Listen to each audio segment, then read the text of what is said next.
Need to set a custom goal in Agency Analytics? With custom goals, your agency can track progress towards specific client targets like leads, revenue, or conversions, and instantly show measurable results over time.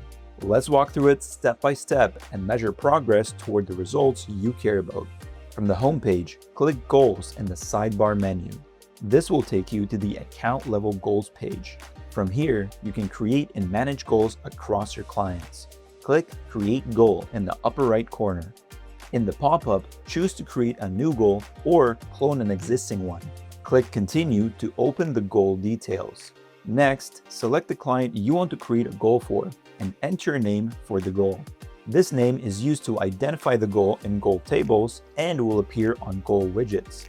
In the metric field, start typing the metric name to generate a drop-down list of possible matches.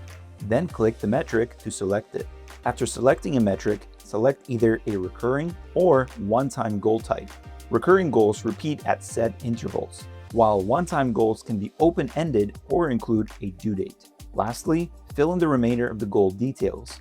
The table below describes each field and its purpose.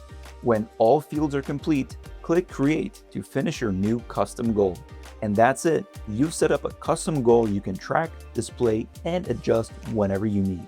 Ready to take your goal tracking to the next level? Start your free trial with Agency Analytics today and start reporting smarter, not harder.